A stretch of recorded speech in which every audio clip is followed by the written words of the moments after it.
On peut parler aussi du Niger, où on va nous parler de l'alternance. Mais le problème des Nigériens, ce n'est pas l'alternance. Le problème des Nigériens, c'est qu'est-ce qu'on fait de la manne de l'uranium. On ne peut pas continuer à enrichir l'ex-Areva qui a changé de nom. On ne peut pas continuer à enrichir la France à travers l'ex-Areva. Et pour les Nigériens, leur dire, bon, écoutez, vous avez l'alternance, vous allez manger l'alternance. Ah non, on n'a pas l'électricité. Non, ce n'est pas un problème. Du moment qu'il y a l'alternance, du moment qu'on va crier un peu, on va vous estampiller pays démocratique parce qu'il y a des élections, alors là, les Niger, ça va. Des grands bouleversements sont observés depuis un certain temps, bien entendu, en Afrique de l'Ouest. Une recrudescence des coups d'État, une zone qui était, jusqu'à un moment donné, réputée calme, politiquement parlant.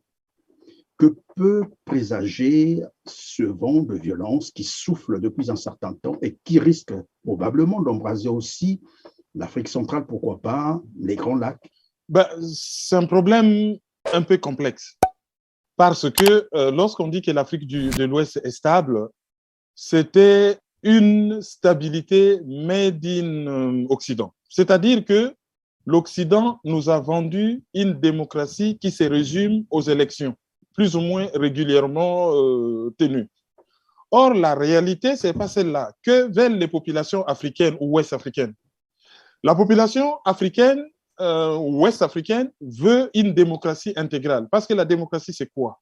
C'est la séparation des pouvoirs, c'est les checks and balances, c'est le respect des droits de l'homme. Et dans le respect des droits de l'homme, nous avons la liberté de réunion, la liberté d'expression. La démocratie, c'est aussi une certaine qualité économique. Alors, lorsque vous proposez à des populations de l'alternance, c'est-à-dire parce que telle tête plaît, il va rester un peu longtemps, si telle tête ne plaît pas, bon, on va organiser des élections pour les dégager et crier alternance, les gens ne mangent pas l'alternance. Et les systèmes, hein, depuis la démocratisation, comme on l'appelle, les conférences nationales, ce système est arrivé à bout de souffle. Dans certains pays ouest-africains, par exemple le Burkina Faso, le Togo, certaines personnes sont restées beaucoup trop longtemps au pouvoir. Et ce qui se passe en Côte d'Ivoire, on ne peut pas nous dire que c'était de la démocratie. Il y a certaines personnes en France qui ont choisi qui devaient être les présidents de la Côte d'Ivoire et qui lui ont dit comment il va diriger son pays. C'est-à-dire c'est un pays qui a un certain progrès économique, mais de quel progrès économique on parle? Un progrès économique où le pays est endetté, mais à un niveau, les générations futures auront à payer tout un fardeau parce que certaines multinationales se sont enrichies parce qu'ils ont, par exemple, construit en Côte d'Ivoire. On peut continuer à réfléchir, par exemple, sur le Bénin. On peut parler aussi du Niger, où on va nous parler de l'alternance. Mais le problème des Nigériens, ce n'est pas l'alternance. Le problème des Nigériens, c'est qu'est-ce qu'on fait de la manne de l'uranium? On ne peut pas continuer à enrichir l'ex-Areva qui a changé de nom. Je n'ai pas le nouveau nom en tête. On ne peut pas continuer à enrichir la France à travers l'ex-Areva. Et pour les Nigériens, leur dire, bon, écoutez, vous avez l'alternance, vous allez manger l'alternance. Ah non, on n'a pas l'électricité. Non, ce n'est pas un problème. Du moment qu'il y a l'alternance, du moment qu'on va crier un peu, on va vous estampiller pays démocratique parce qu'il y a des élections, alors là, les Niger, ça va.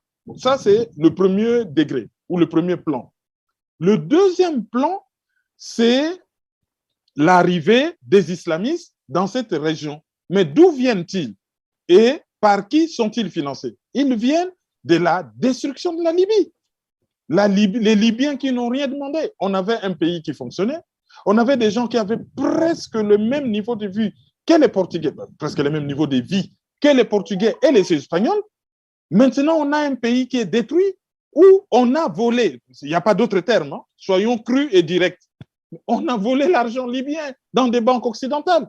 Plus de 380 milliards de dollars dans des banques belges et un peu plus de 400 milliards de dollars dans les banques britanniques.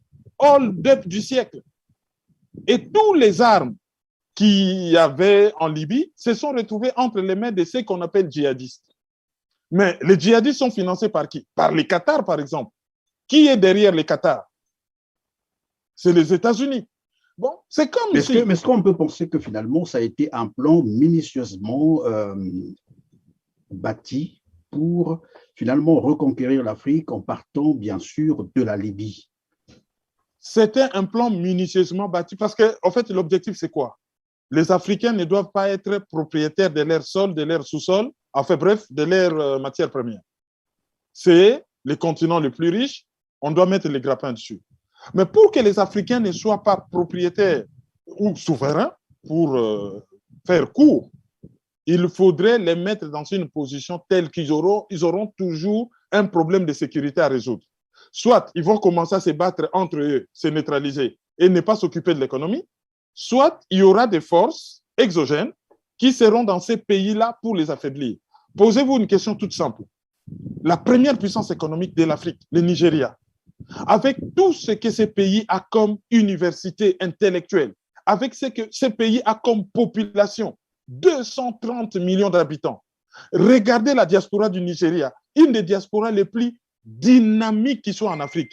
Vous pensez que le Nigeria est vraiment incapable de venir à bout d'un mouvement comme Boko Haram? Qui finance Boko Haram? Qui arme Boko Haram? Qui conseille Boko Haram? Répondre à cette question, c'est comprendre au moins tout ce qui se passe dans la zone sahélienne. Qui a créé l'État islamique ou le Daesh? Qui a créé Daesh? Al-Baghdadi, quelqu'un qui sort de prison, il se retrouve à la tête d'une armée, il veut créer un califat. Qui est derrière lui? Qui a fabriqué Oussama Ben Laden? Qui a créé, par exemple, les Hamas? Si vous répondez à toutes ces questions, vous comprendrez ce qui se passe en Afrique. Et la jeunesse africaine a compris que, bon, on nous ramène un peu de vocabulaire, ouais, les discours de la bolle, ouais, la démocratisation. Mais bon, la démocratisation, c'est juste les élections, quoi, en fait. Il n'y a pas de perspective d'avenir.